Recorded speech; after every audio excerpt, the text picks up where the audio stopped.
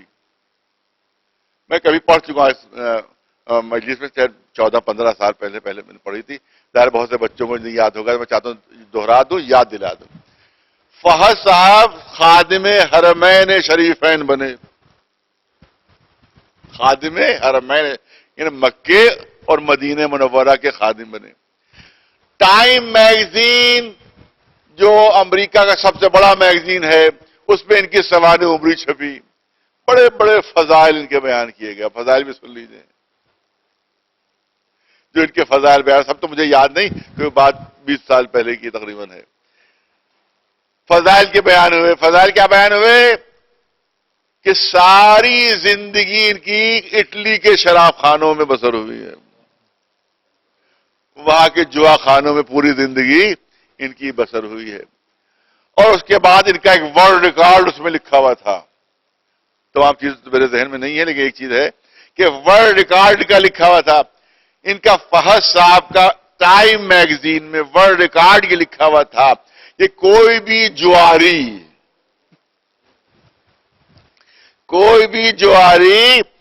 ایک وقت میں اتنی بڑی رقم جوئے میں نہیں ہارا جتنی رقم یہ جوئے میں ہارے. 90 ملین ڈالر ایک ہی وقت میں جوئے میں ہار گئے. ارے اگر ریکارڈ بنانا ہی تھا تو جوئے میں جیتنے ہی کے بنا دیتے. بنایا بھی تو ہارنے کا ریکارڈ.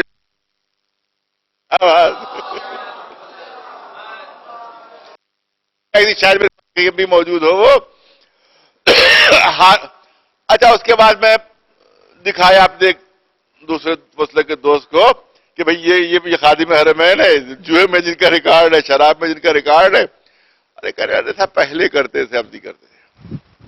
اب جب سے بنے ہیں تب سے نہیں کرتے. لہذا پہلے ہو بعد میں نہ کرے. چلیے ہم نے آپ کی کو فرض کے لیے کوئی صاحب چوری اور ان کو مسلمانوں نے خلیفۃ المسلمین منتخب کر لیا، بن گئے وہ. کیونکہ آپ کہتے جو بھی بعد میں نہ کرے، اور وہ چوری کرتے تھے اور خلیفۃ المسلمین منتخب کر لیا گا ان کو. اب نہیں کسی کا ہاتھ پر، ارے چوری بہت بری بات ہے. اور کہے گا ارے بھیا کل ہی ہمارے ساتھ کھلا گھر میں پھاندے تھے، گھر میں پھاندے تھے، آج کیا ہو گیا؟ خلیفۃ المسلمین بن چکا ہوں، لہذا آج سے میں نے یہ کام چھوڑ دیا ہے. شرابی کے پاس پہنچے، شرابی کا ہاتھ پکڑا، بہت بری بات ہے. کیا کیا آج آپ کو؟ ارے کل ہی تو ہم آپ اسی ایک میز کے اوپر آج انہوں نے مجھے منتخب کر لیا، میں نے کام چھوڑ دیا ہے. تو معلوم ہے کہ اگر شرابی کچھ روکنا چاہیں تو فوراً کہے گا کہ آپ کرتے تھے. کو پکڑنا چاہے تو کہے گا آپ بھی تو یہی کرتے تھے. کسی چور کو پکڑنا چاہیں تو آپ بھی یہی کرتے تھے. وہ یہی کہے گا. پوری توجہ اور یہ کہیں گے کہ آپ کہو گے مجھ کو مسلمانوں نے ایک عہدہ دے دیا ہے، لہذا میں نے ایک کام چھوڑ دیا. اب میں چوری نہیں کرتا، شراب نہیں پیتا، نہیں کھیلتا. تو جانتے ہیں کہ اس جواری اور شرابی کا، اس چور کا جواب کیا ہوگا. اس کے علاوہ کوئی جواب نہیں ہوگا. اس کا کوئی جواب اس کے علاوہ نہیں ہو سکتا. جب کہیں گے میں نے چھوڑ کرتا تھا، اب کیونکہ مسلمانوں نے منتخب کر لیا لہذا میں نے چھوڑ دیا ہے.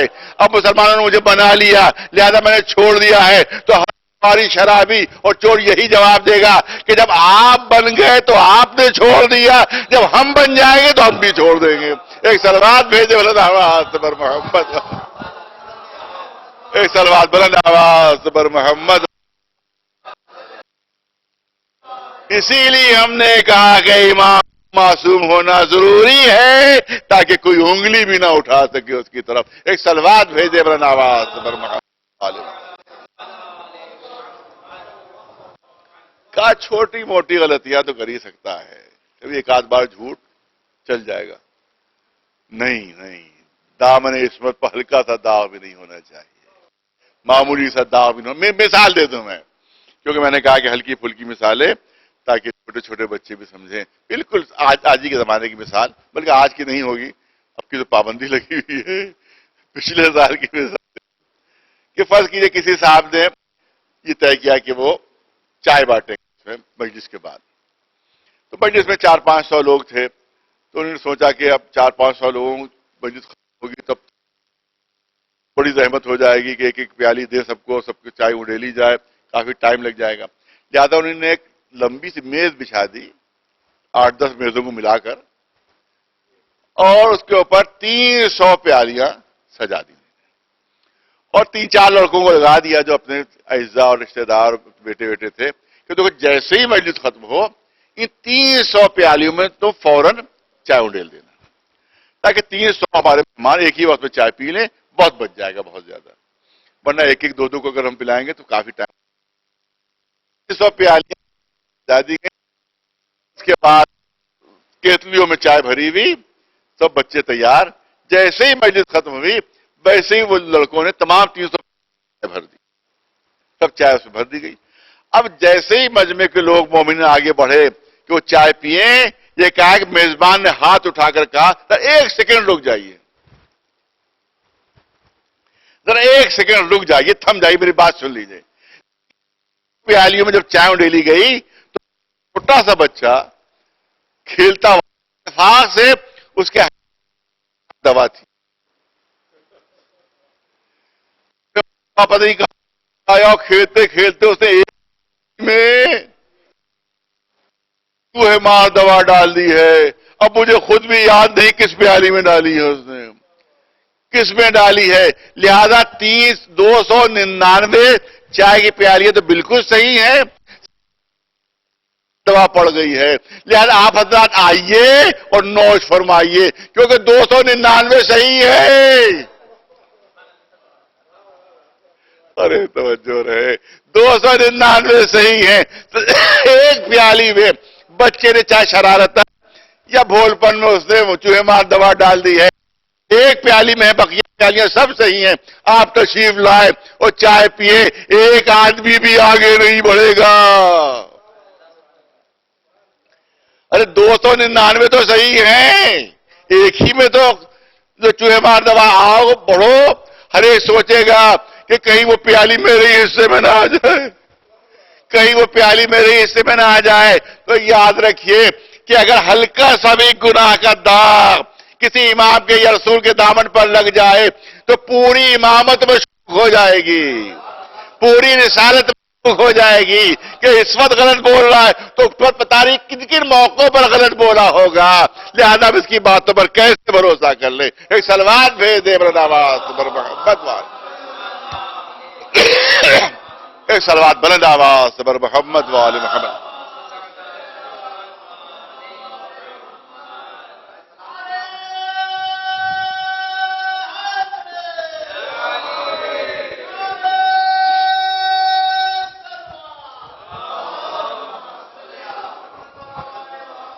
لہذا معصوم ہونا ضروری، اور معصوم کے سلسلے میں سوائے ہمارے اور کسی کا عقیدہ نہیں کہ ہم چہاردہ معصومین کے ماننے والے. ایک سلوات بلند آواز سے پر محمد والے.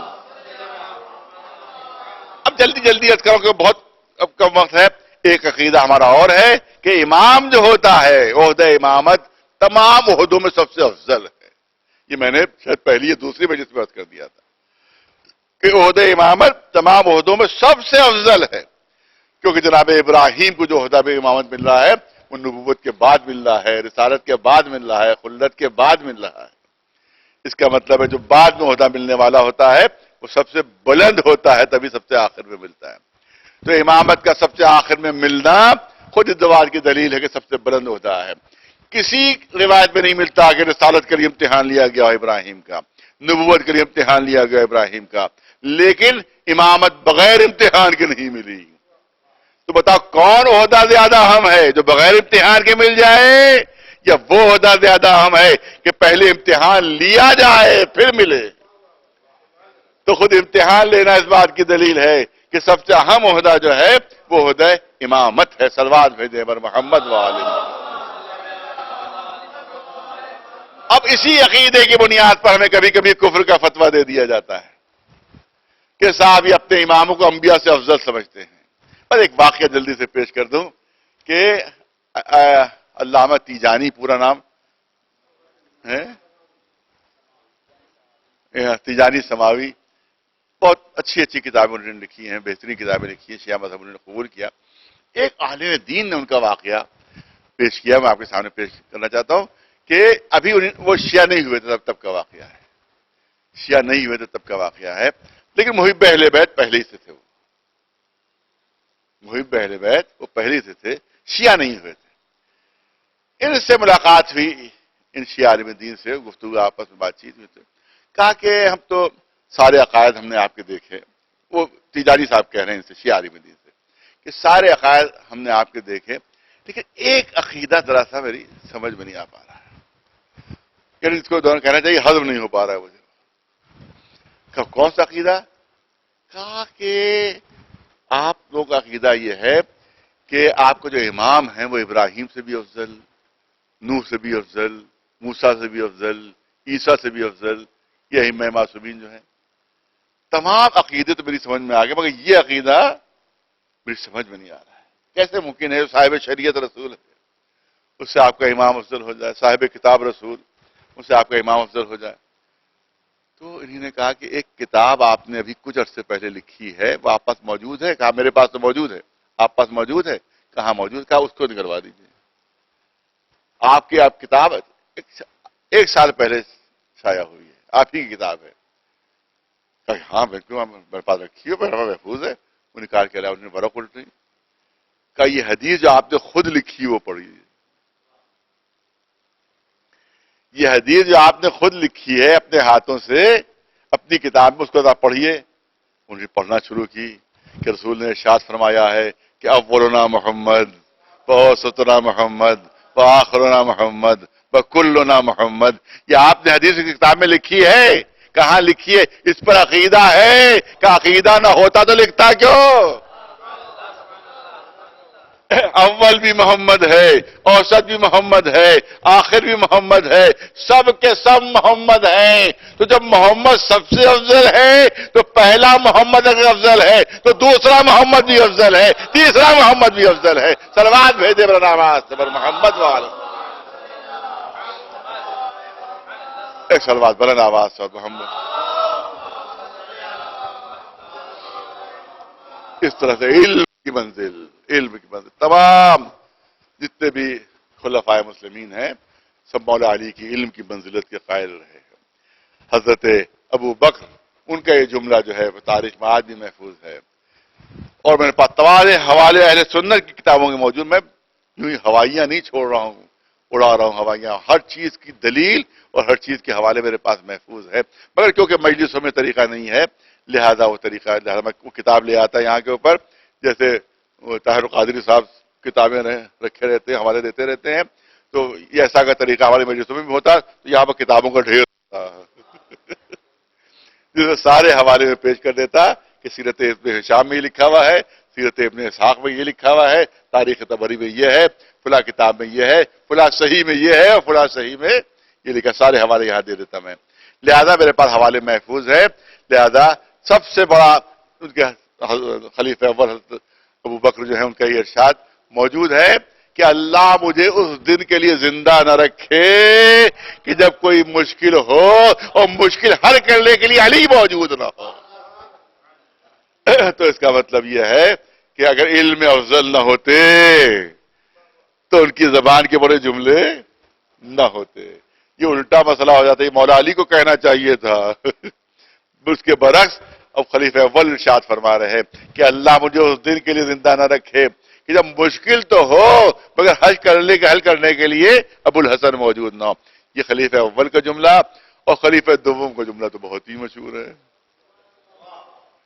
کہ 70 مرتبہ آپ نے ارشاد فرمایا کہ لولا علی لہلک عمر، کہ اگر علی نہ ہوتے تو عمر ہلاک ہو جاتا، اگر علی نہ ہوتے تو عمر ہلاک ہو جاتا.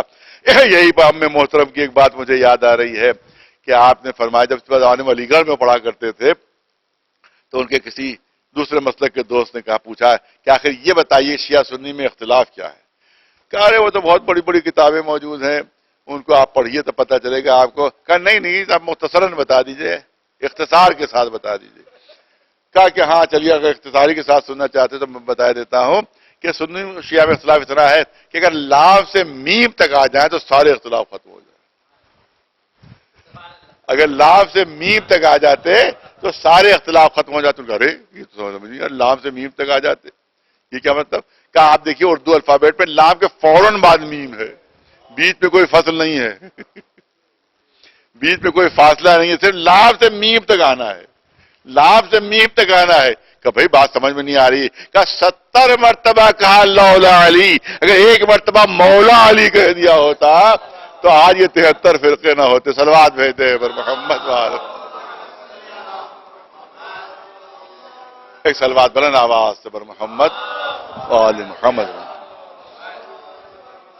شاید خلیفہ دوم کا دربار تھا کہ بادشاہ روم کی طرف سے ایک خط آتا ہے، اس میں کچھ سوالات ہیں۔ اب سوالات کا جواب دے تو کون دے؟ کہ بلاؤ علی مشکل کشا کو۔ مولا علی تشریف لاتے ہیں۔ اب وہ تمام سوال تو میرے ذہن میں نہیں دکھتا ہے، بلکہ وہ سارے کتابوں میں محفوظ ہیں۔ سوالات اس میں تھے کہ یہ بتائیے وہ کون چیز ہے کہ جسے اللہ نے پیدا نہیں کیا، جسے اللہ نے پیدا نہیں کیا؟ وہ کون چیز ہے کہ جسے اللہ نہیں جانتا ہے؟ وہ کون چیز ہے کہ جو اللہ کے پاس نہیں ہے؟ وہ کون چیز ہے جو سراپا منہ ہے؟ وہ کون چیز ہے جو سراپا پیر ہے؟ وہ کون چیز ہے جو سراپا آنکھ ہے؟ وہ کون چیز ہے جو سراپا پر ہے؟ وہ کون چیز ہے کہ صرف ایک مرتبہ سورج کی روشنی پڑی اس کے بعد اس پر سورج کی روشنی نہیں پڑی؟ وہ کون چیز ہے کہ نہ جسم ہے نہ جان ہے نہ روح ہے لیکن پھر بھی سانس لیتی ہے؟ ایک صلوات بھیجے مولانا آواز سے پر محمد والے۔ کہ بلاؤ علی کو، بلاؤ علی کو۔ اس کا مطلب ہے تمام واقعات ثابت کر رہے ہیں کہ اگر افضل تھا مولا کائنات علی ابن ابی طالب علیہ السلام۔ کہا یا علی جواب دیجئے، مشکل میں پھنسے ہوئے ہیں، جواب دینا ہے، عیسائیوں کے بادشاہ کی طرف سے لکھ کر آیا ہے، جواب دینا ہے۔ کہا وہ کون سی چیز کہ جو اللہ نے خلق نہیں فرمائی ہے؟ کہا وہ قرآن مجید ہے جو کلام الہی ہے، اور اللہ کی ہر صفت اس کی ذات کا جز ہے، لہذا اللہ قدیم ہے تو قرآن مجید بھی قدیم ہے۔ کہا وہ چیز کون ہے جو اللہ نہیں جانتا؟ کہا وہ تمہارا عقیدہ ہے کہ عیسیٰ اللہ کے بیٹے ہیں، جو تم نے گڑھ رکھا ہے وہی اللہ نہیں جانتا۔ ایک صلوات بھیجے۔ کہا بتائیے وہ کون چیز ہے جو اللہ کے پاس نہیں ہے؟ کہا وہ ظلم ہے جو اللہ کے پاس نہیں ہے۔ یہ بتائیے وہ کون چیز ہے جو سراپا منہ ہے؟ کہا وہ آگ ہے کہ جو چیز دو نگل جاتی ہے، جو چیز دو کھا جاتی ہے۔ کیا وہ چیز کون ہے جو سراپا پیر ہے؟ کیا وہ پانی ہے جو چلتا رہتا ہے؟ وہ سراپا پیر ہے۔ وہ کون چیز ہے جو سراپا آنکھ ہے؟ کیا وہ سورج ہے جو سراپا آنکھ ہے؟ وہ کون چیز ہے؟ وہ کون سا زمین ہے کہ جس میں ایک مرتبہ صرف سورج چمکا تھا، نہ پہلے کبھی نہ قیامت تک چمکے گا؟ کہا وہ دریائے نیل کی زمین ہے کہ جس پر پانی ہٹا تھا، ایک مرتبہ سورج کی روشنی پڑی، نہ پہلے کبھی پڑی نہ آئندہ کبھی پڑے گی۔ ایک صلوات بھیجے پر محمد۔ وہ کون چیز ہے جو صرف پنکھ ہی پنکھ ہیں، پر ہی پر ہیں؟ کہا وہ ہوا ہے، ہوا ہے جو رہتی ہے۔ وہ کون شے ہے کہ نہ جسم ہے نہ جان ہے نہ روح ہے؟ وہ صبح اذا تنفسا، وہ صبح قسم ہے صبح کی سانس لیتی ہے۔ ایک صلوات بھیجے بلند آواز پر محمد والا۔ ایک صلوات بلند آواز پر محمد والا۔ جب بادشاہ روم کو جوابات ملے ہیں تو اس نے فوراً بے ساختہ کہا کہ یہ کسی عام آدمی کے جواب نہیں ہو سکتے، یہ کسی ایسے نے جواب دیا ہے جو خانوادہ سے تعلق رکھتا ہے۔ ایک صلوات بلند آواز ہے۔ پر محمد وآل محمد. تو علم اس سے بڑھ کر کوئی نہیں. اور جو لعاب دہن رسالت پر پلا ہو اس کا علم کیسا ہوگا. کبھی کبھی میں نے پچھلے سال پوری سائنس پر کتاب پڑھی تھی. میں چاہتا ہوں کہ اس کا ہلکا سا لے کر بات کو مکمل کروں. سائنس پر پوری بنجی سے پڑھی تھی. میں نے کہا تھا یہ چھوٹی چھوٹی چیٹیاں جو ہیں یہ گفتگو نہیں کرتی ہیں آپس میں، بلکہ جب تو اپنے منہ کا ہلکا سا لعاب دہن اس کے دہن میں لگاتی ہیں. کبھی اور کیجیے گا، ایک چونٹی منہ سے منہ لگاتی ہے فوراً ہٹ جاتی ہے، پھر دوسرے کے منہ سے منہ لگاتی ہے فوراً ہٹ جاتی ہے، پھر تیسرے کے منہ سے منہ لگاتی ہے فوراً ہٹ جاتی ہے. جب ریسرچ کی تو معلوم ہوا کہ ہلکا سا اپنے منہ کا ہلکا سا ریزہ لعاب کا وہ دوسرے کے منہ میں لگا دیتی ہے، اسی لعاب میں ساری معلومات ہوتی ہیں. آج لعاب میں ساری معلومات ہوتی ہیں اور وہ دوسری چیٹی جس کے منہ میں لعاب پہنچتا ہے ان معلومات کو ڈی کوڈ کر پہنچ جاتی ہیں. دہن رسالت نہیں تھا بلکہ علوم رسالت جو علی تک پہنچ رہے تھے. ایک سلوات بھیجے بلند آواز پر محمد والا، بلند آواز پر محمد والا. بس جو ان کے دامن سے وابستہ ہو گیا وہ بھی علم دنیا میں افضل ترین ہو گیا. ذکر کرنا ہے آج ایک ایسی شخصیت کا کہ جو نائب ہے مولا علی کا. میں نے پڑھا، والد مرحوم کی زبان سے بھی سنا ہے اور کتابوں میں بھی پڑھا بھی ہے. یہ واقعہ جو عرض کرنا چاہتا ہوں کہ آج سے 150-200 سال پہلے کا واقعہ ہے کہ کسی عالم دین وہ جناب عباس کا تذکرہ کر رہے تھے. تذکرہ کرتے کرتے ان کی زبان سے نکلا کہ عباس شجاعت میں بہت زبردست تھے، وہ تو طاقت میں بہت زبردست تھے، مگر علم میں ان کی وہ منزل نظر نہیں آ رہی ہے جو اہل بیت میں دوسروں کی منزل ہے. یہ ان کی زبان سے نکل گیا زبان سے.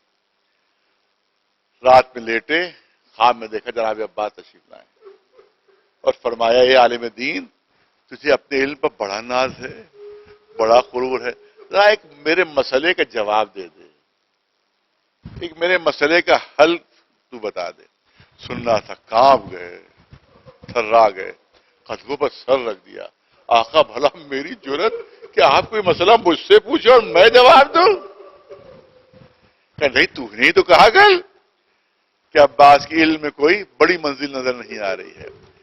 اب دیکھیے جو مولانا نے فرمایا ہے وہ عرض کرنا چاہتا ہوں. مولانا نے فرمایا کہ میرے بابا کا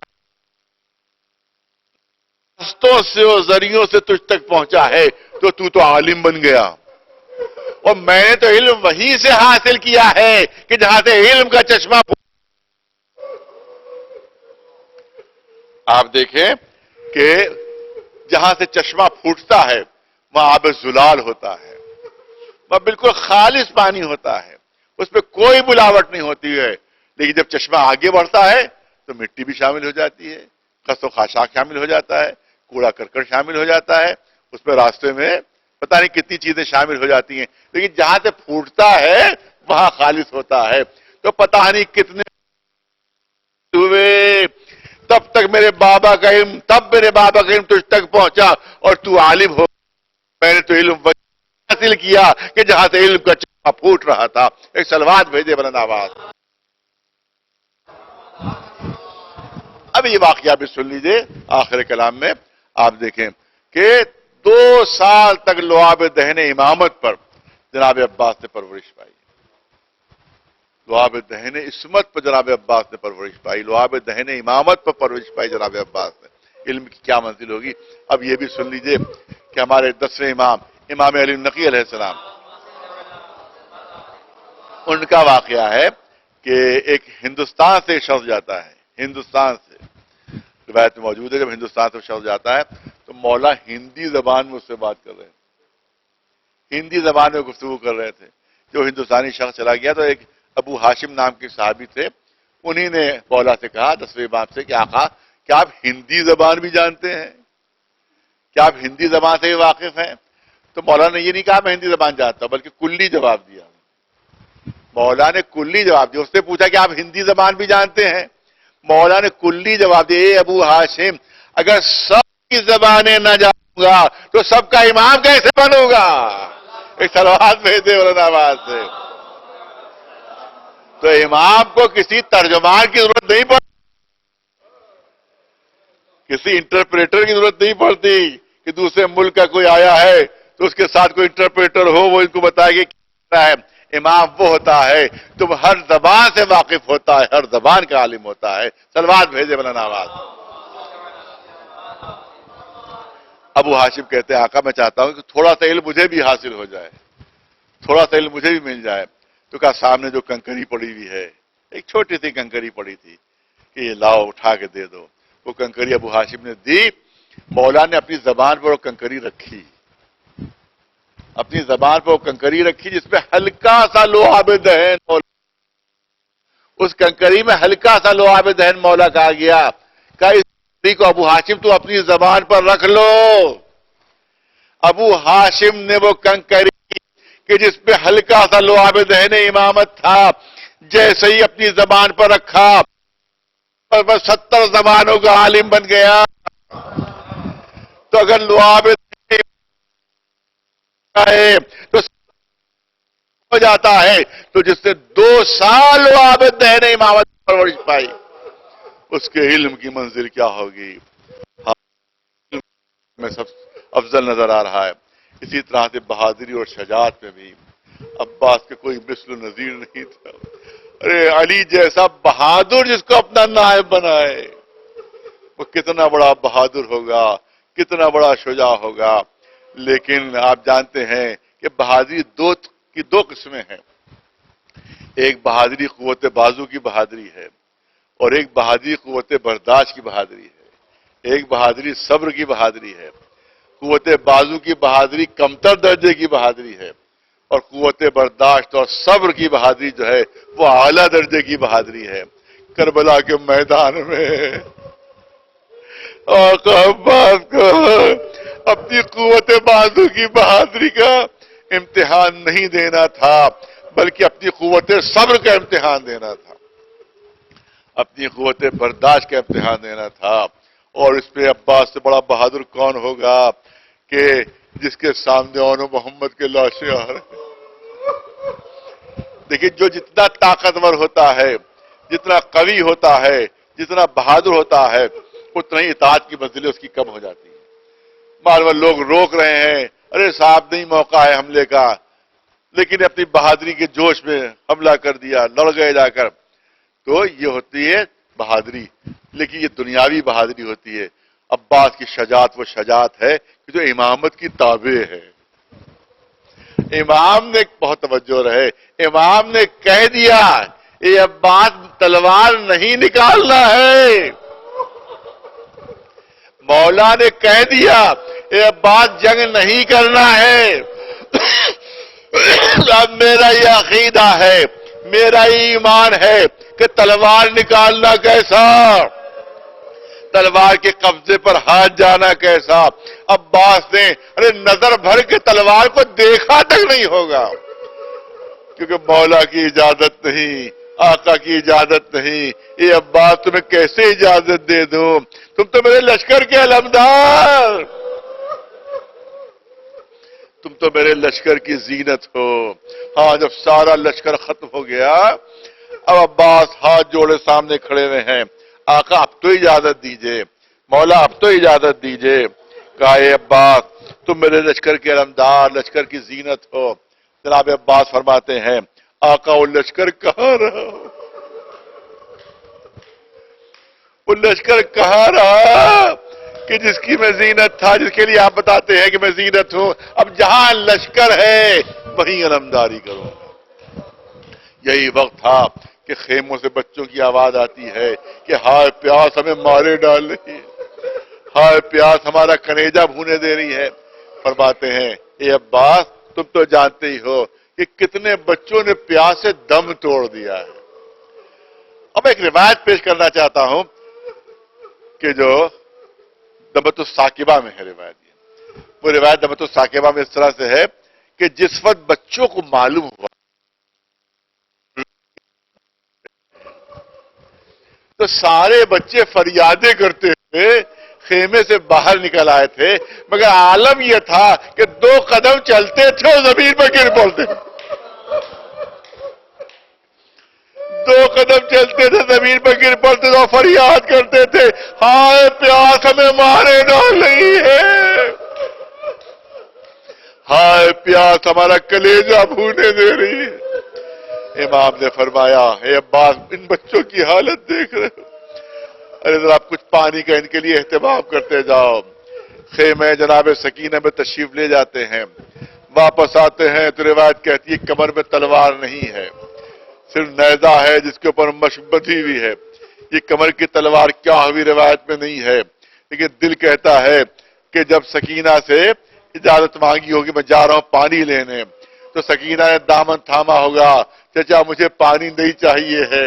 ارے جو میدان میں گیا واپس نہیں آیا، تو بچی کو سمجھانے کے لیے تلوار کھول کے سامنے رکھ دی ہوگی، اے بچی جنگ کرنے نہیں جا رہا ہوں، صرف پانی لینے جا رہا ہوں۔ بس چند جملے میں بس کرنا ہے آپ حضرات کے سامنے۔ جناب عباس میدان جنگ میں جاتے ہیں، حملہ کیا، پہلے ہی حملے میں فرات پر قبضہ۔ جب محمد ابن مسلم جو لکھ رہا تھا روایات، جس پر وہ مختار کے سامنے پہنچا ہے، تو مختار نے پوچھا یہ بتا کہ عباس نے جنگ کیسے کی؟ اس نے کہا عباس نے تو جنگ کی ہی نہیں۔ کہا نہیں، فرات پر تو حملہ کیا تھا، فرات پر تو قبضہ کیا تھا، بتاؤ جنگ کیسے کی؟ کب اتنا سن لے کہ میں نے اتنا دیکھا کہ عباس گھوڑے پر سوار ہوئے، اور جیسے ہی میرے پلک جھپکی تو میں نے دیکھا کہ عباس کا فرات پر قبضہ ہے۔ پلک جھپکتے ہوئے فرات پر قبضہ کر لیا تھا۔ مشق سکینہ بھری، تفصیل نہیں عرض کرنا ہے، مشق سکینہ بھری، پلٹے، چاہتے ہیں کہ جلد سے جلد خیام حسینی تک پانی پہنچ جائے، بھاگی فوج پلٹی، چاروں طرف سے حملے ہو رہے ہیں، چاروں طرف سے حملے ہو رہے ہیں۔ عمر سعد نے تمام سرداروں کو جمع کیا، بات آگے بڑھتے چلے کو روکنے کی ہمت نہیں ہو رہی ہے، کسی کو روکنے کی ہمت نہیں ہو رہی ہے۔ اگر یہ پانی پہنچ گیا تو غضب ہو جائے گا، کوئی ایسی ترکیب کرو کہ پانی پہنچتے نہ پائے۔ تو سرداروں نے کہا کہ ہم عباس کی جنگ کو دیکھ رہے ہیں، عباس کی جنگ کو دیکھ رہے ہیں، ہم نے یہ نتیجہ نکالا ہے کہ عباس کی پوری توجہ مشق سکینہ پر ہے، اپنی طرف توجہ نہیں ہے، پوری توجہ مشق سکینہ پر، کہ مشق سکینہ کے کوئی تیر نہ لگ دے پائے، کوئی تلوار نہ لگ دے پائے، کوئی نیزہ نہ لگ دے پائے، اپنی طرف توجہ نہیں ہے۔ اگر چھپ کر حملہ ہو تو شاید کامیابی مل جائے۔ ایک شخص تلوار لیے ہے درخت کی آڑ میں، آقا آگے بڑھ رہے، پوری توجہ مشق سکینہ کی طرف ہے۔ اس ملعون کو موقع مل گیا، بھرپور وار، ایک ہاتھ کٹ گیا، کچھ آگے بڑھے، پھر دوسرا ہاتھ بھی کٹ گیا۔ جناب عباس نے بچ کے سکینہ دانتوں میں سنبھال لی۔ اب میں وہ مصیبت آپ کے سامنے پیش کرنا چاہتا ہوں جو جناب عباس نے خود بیان کی ہے، بس آخری جملے 1 منٹ سے زیادہ ہی دینا۔ جناب عباس نے خود بیان کی ہے، اگر ذاکر مصیبت پڑھے تو وہ بات نہیں ہوگی، اگر راوی بیان کرے تو وہ بات نہیں ہو سکتی، لیکن جس پر مصیبت پڑی ہے اگر خود وہ مصیبت بیان کرے تو بات کچھ اور ہوتی ہے۔ ارے ایک شخص کربلا میں مجلسیں پڑھا کرتا تھا، وہ ایک مرتبہ جناب عباس کے خواب میں آئے، کہا اے کربلا کی مصیبتوں کے پڑھنے والے، تو میرے مسائب نہیں پڑھتا، مصیبت نہیں پڑھتا۔ اس نے ہاتھ جوڑ لیا، کہا کہ آپ کیا ارشاد فرما رہے ہیں؟ ارے جب تک آپ کا ذکر نہ کرو اس پر نہیں کرتا، یہ آپ نے کیا فرما دیا؟ کہا اے مجلسوں کے پڑھنے والے، تجھے کیا معلوم کہ مجھ پر کیا گزر گئی؟ کہا آقا کون سی ایسی مصیبت ہے جو آپ پر گزری جس کا ہمیں علم نہیں؟ کہا دیکھ، جب میرے دونوں ہاتھ کاٹ دیے گئے تو مجھ پر تیروں کی بارش کر دی گئی، جسم تیروں سے چھلنی ہو گیا، ایک مشق سکینہ میں لگا، مشق سکینہ کا پانی بہ گیا۔ اے مجلسوں کے پڑھنے والے، ایک تیر میری آنکھ میں آ کر لگا، ارے کسی کی آنکھ میں اگر ہلکا سا ذرہ بھی پڑ جاتا ہے تو جب تک وہ ذرہ نکل نہ جائے انسان کو چین نہیں آتا. میری آنکھ میں بھرپور تیر پہ وقت ارے تکلیف اتنی تھی کہ میں بازوؤں کے زخم کو بھول گیا. مگر یہ مجلسوں کے پڑھنے والے تمہارا بات کرتا تو کیا کرتا, دونوں ہاتھ کٹے ہیں. اگر ہاتھ موجود ہوتے تو ہاتھوں کے ذریعے سے وہ تیر نکالتا. بڑی اذیت بڑی تکلیف. فرماتے ہیں کہ میں نے سر کو زور سے جھٹکا دیا کہ سر کو جھٹکا دینے سے وہ تیر نکل جائے, مگر اتنا گہرا پیوست ہو گیا تھا کہ سر کو جھٹکا دینے سے وہ تیر نہ نکلا. تو صرف ایک ہی طریقہ تھا کہ جس سے یہ تیر نکل سکتا تھا, کیونکہ میرے ہاتھ تو موجود نہیں تھے. وہ طریقہ یہ تھا کہ میں سر کو جھکاؤں اور اپنے زانوؤں کو تیر کا سرا دبا کر آہستہ سر کو. اسی طرح سے یہ تیر آنکھ سے نکل سکتا تھا کیونکہ میرے ہاتھ کٹے ہوئے تھے. مگر یہ مجلسوں کے پڑھنے والے ارے جیسے ہی اس ارادے سے میں نے سر جھکایا ایک گردے گرا باہر میرے سر پر پڑا. عباس تیورا کر زمین پر گرے. آواز دی آقا غلام کی خبر لیجئے. بس 1 منٹ لینا چاہوں گا. ہاں عباس کا تذکرہ ہو اور ام البنین کا ذکر نہ ہو, بڑی ناانصافی, لہذا آدھے منٹ کا وقت لینا چاہتا ہوں. امام حسین سرحانے پہنچے, عباس کا رب اپنے زانو پر رکھا. جناب عباس نے کچھ وصیتیں فرمائیں. جب ساری وصیتیں کر لیں تو امام حسین فرماتے ہیں اے بھیا اپنی ساری تمنا بیان کر چکے؟ کہا آقا جو دل میں سے بیان کر دیا. کہا اے عباس کیا تمہیں یہ معلوم ہے کہ میرے دل کی بھی کوئی تمنا ہے؟ ارے دنیا سے جاتے جاتے میری تمنا پوری کرتے جاؤ. اب غلام مر رہا ہو, وہ آقا کی کون سی تمنا پوری کر سکتا ہے؟ کہ نہیں عباس تمنا پوری کر دو. کہ کون سی تمنا؟ ایک بار بھائی کہہ دو, ایک بار بھائی, میرے دل کی تمنا ایک بار بھائی کہہ دو. عباس تڑپنے لگے, اے آقا کہ میری ماں یہاں موجود ہوتی تو ماں نے کہا اگر بھائی نکلا تو دودھ نہ بخشوں گی تو میں اپنی ماں سے اجازت لے لیتا. کہ ماں سے اجازت لینا ہے؟ کہاں میری ماں یہاں موجود نہیں. کہا سامنے اشارہ کیا, اے عباس سامنے دیکھو کیا نظر آ رہا ہے؟ کہ مدینہ نظر آ رہا ہے. کہ اور غور کرو کیا نظر آ رہا ہے؟ کہ محلے بنی ہاشم نظر آ رہا ہے. کہ اور غور کرو کیا نظر آ رہا ہے؟ کہ جنت البقیع کا قبرستان نظر آ رہا ہے. کہ غور کرو. کہا کہ شہزادی فاطمہ زہرا کی بیٹھی ہوئی اپنے بالوں سے جھاڑو دے رہی ہے. اے عباس کہ تمہاری ماں ام البنین ہے, ارے اجازت مانگ لو. عباس سے آواز دی اے اماں, اے اماں. ام البنین نے قبر سے سر اٹھایا. اے عباس کیا مدینے آ گئے؟ کیا آقا کا ساتھ چھوڑ دیا؟ نہیں اماں, میں کربلا کے میدان میں ہوں, نکلنے والا ہے, روح ساتھ چھوڑنے والی ہے, اجازت دے دیجئے. ایک بار بھائی کہہ دوں. اے عباس بھائی کہنا, اس کے بعد زندہ نہ رہنا. ارے عباس کی زبان سے بھائی نکلا, ادھر جسم سے روح پرواز کر گئی. حسین نے